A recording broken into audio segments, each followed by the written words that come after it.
अस्सलाम वालेकुम welcome back to another video. कैसे हैं आप लोग? में अच्छे होंगे व्यूअर्स। इस वीडियो में हम बात करने जा रहे हैं BTTC कोइन के बारे में, जिसको हम लोग बिट टोरेंट भी कहते हैं।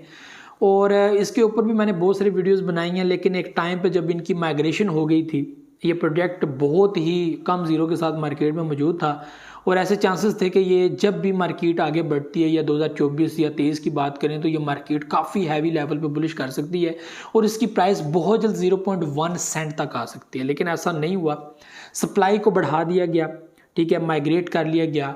और इस वक्त आप लोग देख सकते हैं मार्केट में इतने जो है वो कॉइन्स आपको नज़र आते हैं BTTC के।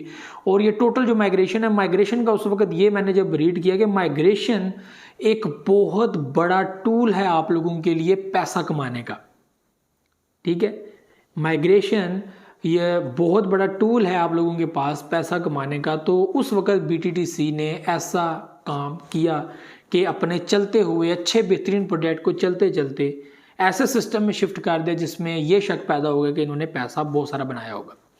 मेरा इसके ऊपर वीडियो बनाने का मकसद क्या, ये आप लोगों के साथ शेयर करना है। और वो ये है कि जो प्रोजेक्ट बाइनेंस के ऊपर लिस्ट है, एक ना एक टाइम पे वो एक अच्छा बुलिश देते हैं। यानी कि एक टाइम में आप लोगों ने BTTC कोइन जो है वो अपने वैलेट के अंदर रखा होगा, ये सोच के कि यार ये इतने लो प्राइस के अंदर मुझे मिल रहा है तो इसकी प्राइसेस आगे जा सकती हैं, ठीक है। तो उस टाइम में और भी बहुत सारी पब्लिक ने, तो वो भी उस वक्त मैं कहता था कि भाई होल्ड रखो, कोई बात नहीं है, होल्ड रखो, तो जो नुकसान हुआ वो आपको पूरा हो जाएगा, कोई ऐसी बात नहीं है। क्योंकि बाइनेंस में जो प्रोजेक्ट लिस्ट है, चाहे वो आज बुलिश करे, हफ्ते बाद करे, महीने बाद करे, 2-3 साल बाद करे, वो बुलिश जरूर करे। एक टाइम में आप लोगों को वो हॉट लिस्ट, गेनिंग लिस्ट के अंदर जरूर नजर आएगा। और इस वक्त वही हो रहा है कि BTTC जो है वो इस वक्त हॉट लिस्ट के अंदर भी है, गेनर्स के अंदर भी है, टॉप सर्चिंग के अंदर भी है, ठीक है। BTTC प्रोजेक्ट इस वक्त -4% डाउन है। लेकिन जिस तरह आप लोग देख लें कि पिछले दिनों में जिस तरह वो बुलिश कर रहा है, कैंडल उसकी लंबी लंबी ग्रीन की कैंडल बन रही है, तो अगर आपके पास वो वैलेट में होता, आपने सेल ना किया होता, इतने टाइम इंतजार किया होता, तो वो जो नुकसान आप लोगों को उस टाइम हुआ है, तो आप लोग इस वक्त प्रॉफिट में आ चुके होते और आप सेल करके बीच में से निकल चुके होते, ठीक है।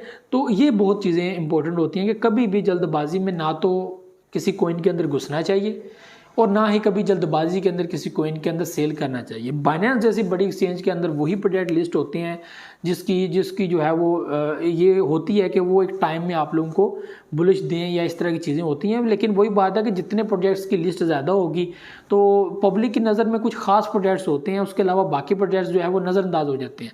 लेकिन कभी ना कभी वो नज़रों के सामने आ जाते हैं वापस और वो फिर बुलिश कर जाते हैं, वेल्स उठा देते हैं, ठीक है। बाइनेंस भी सम टाइम उन प्रोजेक्ट्स को बूस्ट दे देती है कि चलो यार लोग एक्टिव होंगे, ये प्रोजेक्ट भी है, तो लोग दोबारा एंगेज हो जाते हैं। तो ये भी एक स्ट्रेटजी होती है पब्लिक को मोटिवेट करने के लिए, पब्लिक को साथ अटैच करने के लिए कि भाई साइड पे नहीं होना, ये आपका फेवरेट प्रोजेक्ट है, इसके अंदर आओ, इन्वेस्टमेंट करो, बाइंग सेलिंग करो। आप लोगों ने देखा कि उन्होंने सिर्फ थोड़ा सा उठाया और यहाँ पे पब्लिक आ गई बाइंग सेलिंग करने के लिए, प्रॉफिट अपना लेने के लिए, ठीक है।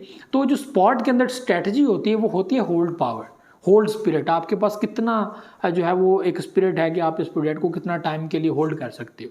ये नहीं है कि आपने एक हफ्ते के लिए किया, एक महीने के लिए किया, ये नहीं है, ये फार्मूला ही गलत है।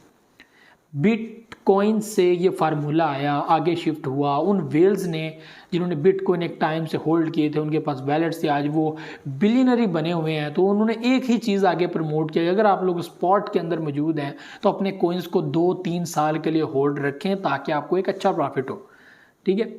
ये स्ट्रैटेजी गलत है। आप एक वीक के लिए रख रहे हो, आप एक हफ्ते के लिए रखे हो, तो ये तो एक कंसेप्ट है। वैसे अगर आपको प्रॉफिट, आपका टारगेट हिट हो गया, आपको एक अच्छा प्रॉफिट मिल गया, आपके जो है वो डॉलर्स में आप लोग पहुंच गए, तो इट्स वेरी गुड कि आप जो है वो उसमें से अच्छा प्रॉफिट बना रहे हो।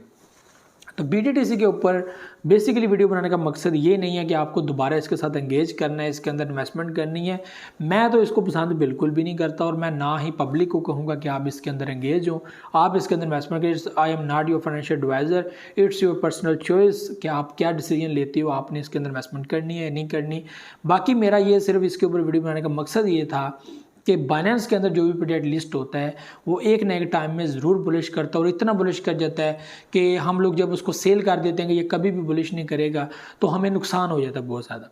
और हम लोग पहले $100 के साथ आते हैं मार्केट में, 100 का हम 80 लेकर जाते हैं, 80 से 70 आते हैं, 70 से हम लोग 50, और हम लोग बिल्कुल कंगाल होकर मार्केट से निकल जाते हैं। ये प्रॉफिट नहीं दे रहा, इससे पैसे निकालो, इसमें डाल दो, ये प्रॉफिट दे रहा है, इसमें से पैसे निकालो, इसमें डाल लो। ये स्ट्रेटजी है ही गलत।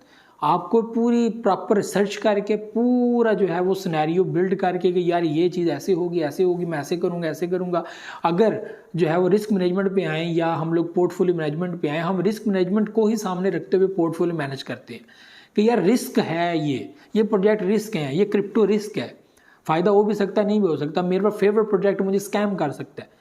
ऐसी पॉसिबिलिटीज़ मौजूद है यहाँ पर, क्योंकि यहाँ पर अभी किसी भी कंट्री ने इसके ऊपर कोई एक्शन नहीं लिया, चल रहा है सिस्टम, क्योंकि इसको ख़त्म नहीं किया जा सकता। इसको लीगल करना है, आज करें कल करें अगले साल करें कभी भी करें, ये करेंगे ज़रूर, लेकिन अभी तक जो सिस्टम चल रहा है वो टोटली हवा में काम कर रहा है। तो इसके लिए हम लोग पोर्टफोलियो मैनेज करते हैं ताकि हमारा रिस्क कम हो।